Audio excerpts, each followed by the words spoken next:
Hello everyone, thanks for tuning in to today's fourth and final video. We're going to have a look at the weather for next week, 10 days for today's final video. So day 10 will take us to the 30th of August. We'll be able to extend out beyond that.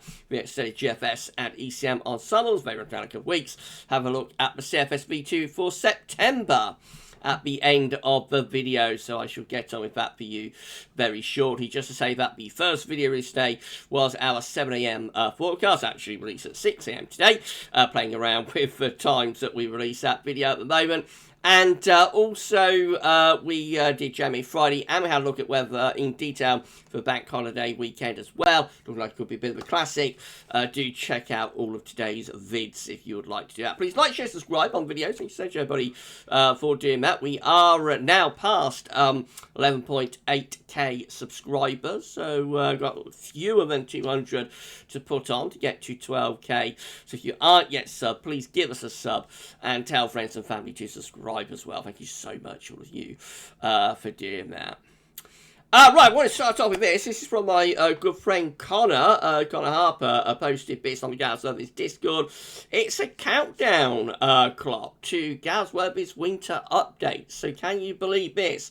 Winter updates for 2021-2022 will begin in 15 days, 381 hours, 22,885 minutes, and I don't know what that number is, 137,313 seconds, I think. But anyway, it's a big number, that.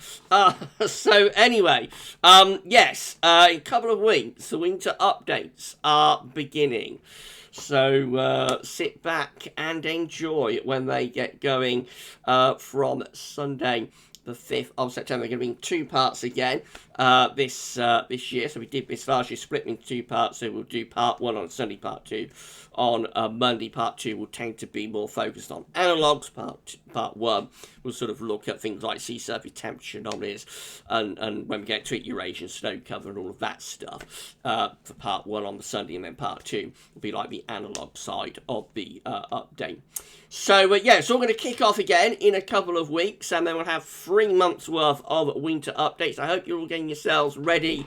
I know I certainly am. It's going to be an interesting journey, I think, as we count down to winter updates and then start doing them. Thank you so much to Connor for posting the countdown clock. The link is in the description.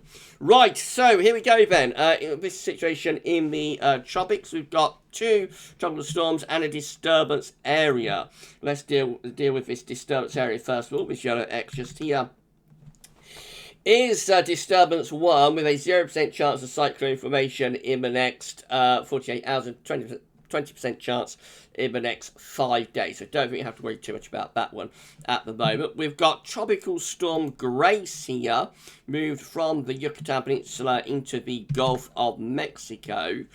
So this one is giving maximum sustained winds of 70 miles per hour with a minimum central pressure of 994 millibars. Clicking on Grace and going here, we can see this is going to power up to a Category 1 hurricane very shortly, heading for Mexico, and will make landfall on the Gulf Coast of Mexico as a Category 1 hurricane. So that's going to be quite impactful for Mexico.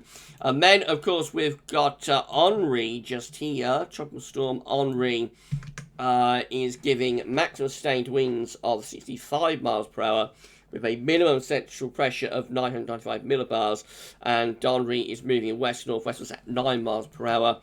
Clicking on Henri and going here, we can see this is forecast to become a hurricane tomorrow. This becomes a Category 1 hurricane as it moves due north. And it looks like this is going to give a direct impact as a hurricane to the New England coast of the United States. They're going to push into far northeast of the United States as a Category 1 hurricane, affecting Long Island, Connecticut, Maine. Those states are going to be impacted, seemingly, if this is right, by a Category 1 hurricane. It's a very long way north to get a hurricane making landfall.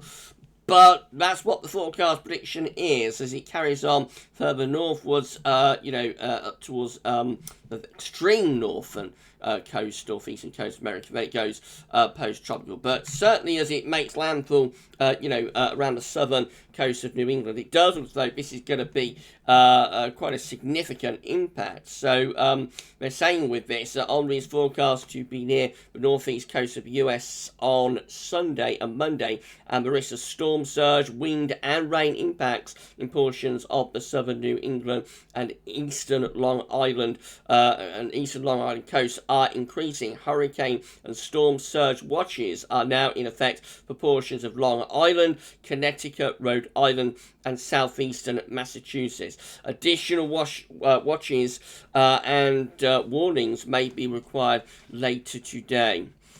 Swells from Henri will begin to reach much of the east coast of the US and Atlantic Canada by the end of the week, so around now, and continue through the weekend. These swells could cause life-threatening surf and rip currents. Heavy rainfall could lead to flash and urban and small stream flooding over portions of southern New England Sunday into Monday. It looks very significant, this very significant impact for the far northeastern part of the United States. I'm sure they are getting themselves ready over there. GFS upper air, come back home. GFS upper air temperature and precipitation ensembles look like this. We're in Edinburgh today. Red line is the 30-year upper air temperature average for Edinburgh. Starting off around average at the moment. We're going to go quite warm over the next week. Won't be as warm as that in the southern part of the country, by the way. It'll be closer to average. But in the northern part of the country, it is going to be warmer than average, taking us through to the closing days of August. Better cool down beginning to take place as we get into the first week of September. Looks like we're cooling down to near average. Precipitation-wise, there's going to be quite a bit of rain over the next couple of days. Then we have a prolonged dry period setting up next week. Most of next week will be dominated by high pressure. Should bring us lots of fine weather. That perhaps breaks down later in the bank holiday weekend. And particularly through the first week of September, we could start going into something rather more unsettled. Temperature anomalies from the 20th to 28th of August going to be warmer than average, particularly so for more northern and western areas, less so for southern and eastern areas. That's been a trend through this summer, which has been a very unusual summer, with Ireland and Scotland tending to be warmer than Wales and England, particularly England, and particularly central, southern and eastern England. So the places where you would expect it to be warmest have been coolest this summer, and the places where you'd expect it to be coolest have been warmest this summer. It's been very strange summer indeed, and that's carrying on into next week if the temperature anomaly is correct. Precipitation anomalies from the 20th, 28th of August, just generally drier than average, and that does include quite a wet, unsettled weekend coming up. The latest wind flow map from earthnullschool.net shows that low pressure is in the Atlantic and heading our way. So there's going to be rain coming up. Right, let's have a look at the generic charts then and see how they're looking. Hello, return. We're at the weather outlook. Start off with the UK Met. This is midnight on Monday. Low pressure from the weekend clearing away into the low countries and Germany. High pressure reaching in from the north and from the west. And then that high pressure takes over through next week. So next week is dominated by high pressure. It's a big, strong, stable ridge of high pressure. It takes us right way through the week.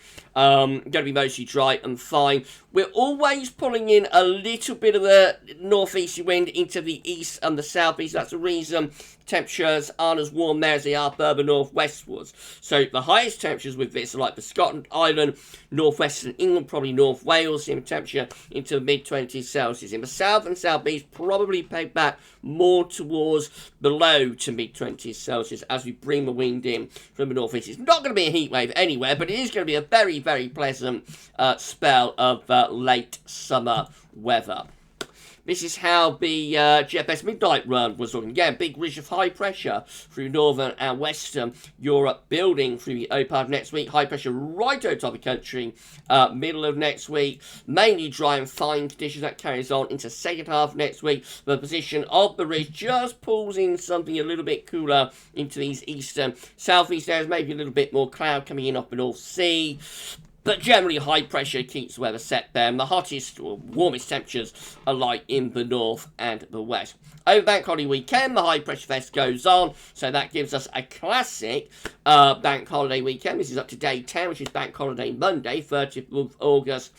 No change. High pressure dominating weather, bringing loads of dry and fine weather. There's going to be a vintage late summer bank holiday weekend if this comes off, and I think it probably will do. Okay, so we head out into extended range. We begin to pull the high pressure out to our west then. As we get into the beginning of September, we're starting to drag in just something a little bit cooler from the north with northerly winds, maybe turning a bit showery. And through the first week of September, the idea with the GFS midnight run is to take the high pressure towards Greenland. Trough low pressure, of course, bringing very autumnal weather into Scandinavia. And for us, we're like on the edges of that northerly push, but it is turning cooler with northerly winds. We're probably bringing showers into the north and the east as well.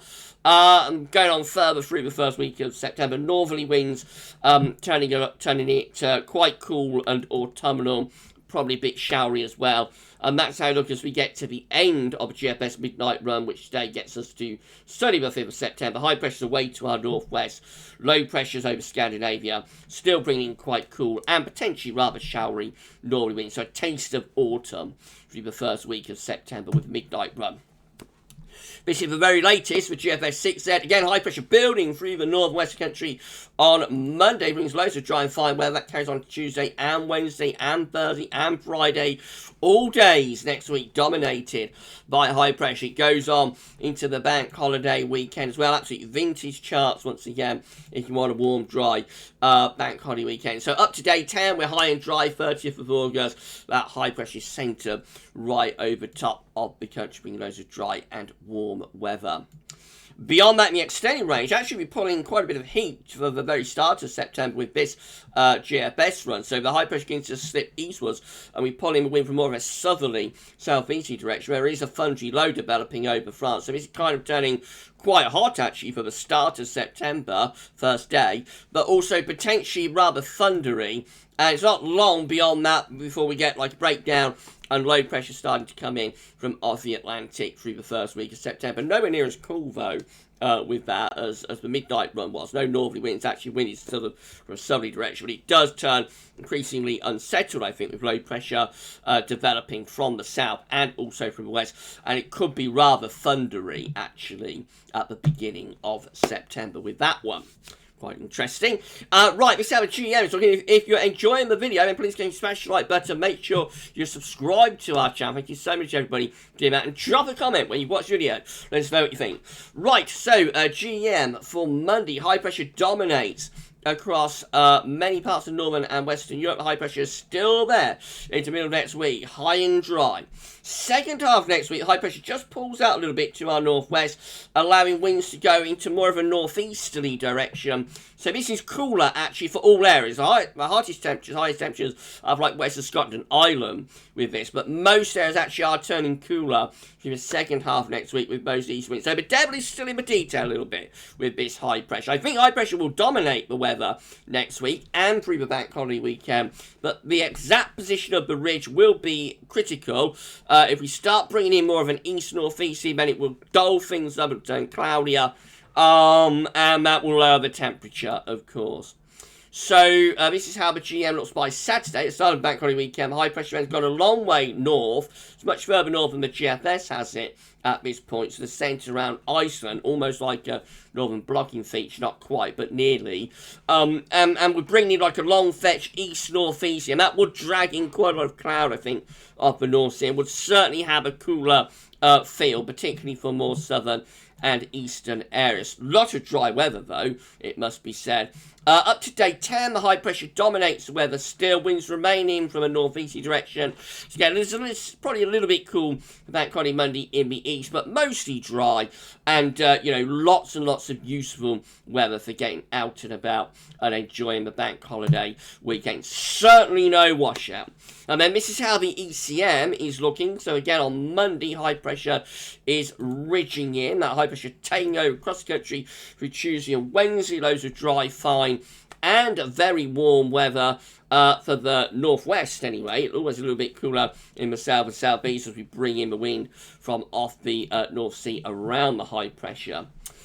Into bank holiday weekend, the high pressure fest goes on. Winds go a little bit more east-southeast, so that could start to bring some quite warm air into the south and southeast actually over bank holiday weekend. But also then a fungi low beginning to drift up from the south. So by day 10, it's a little bit different to the other model output as well. By day 10, which is the 30th of August, the ECM is suggesting like a fungi breakdown coming up from France. So quite warm. I think that's the warmest of the model runs around days 8, 9, 10 over bank holiday weekend.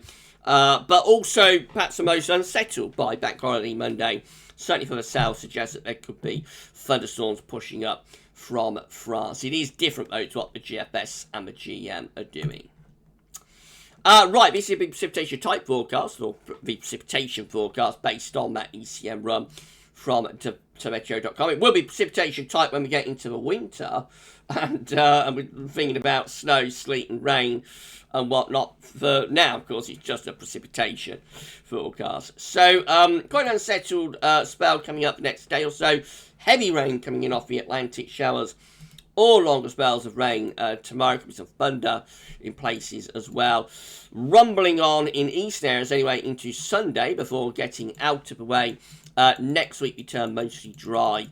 Day after day of mostly dry weather. As we pick up that easterly wind, we do start to bring some showers into the southeast. You'll notice there by next Friday. Remember, other models don't have as much of an easterly, however. And then move up towards day 10, and this is looks like we begin to get a fungi breakdown going then, as that low pressure pushes up from France. We've got rain breaking out in the south and in the southwest, which does suggest a risk there of some thunder.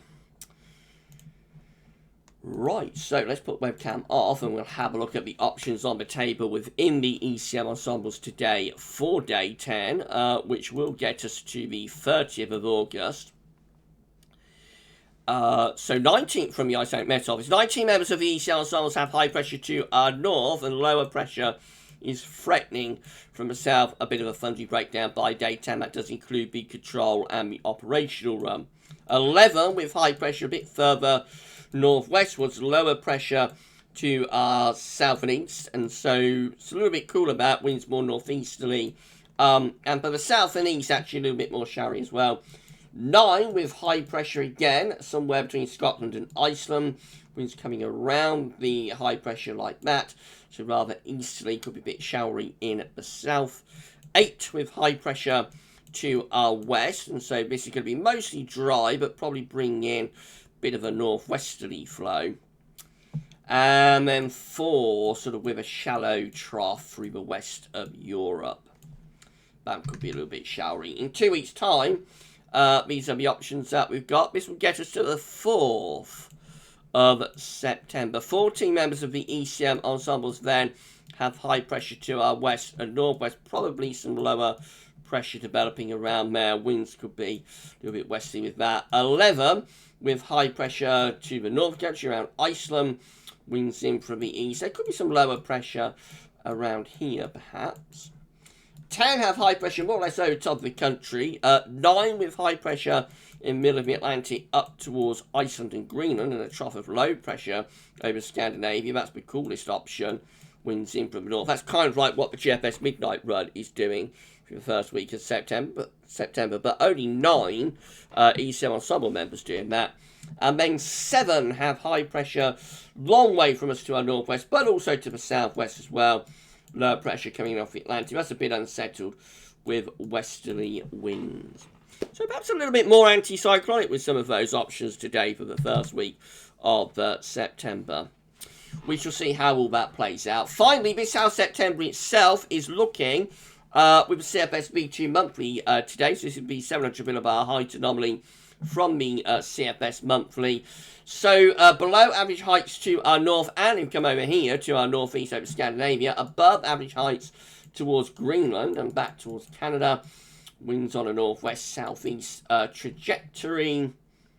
So it could be rather cool and showery if that was to come off. The temperature anomaly is no better but an average or has no signal.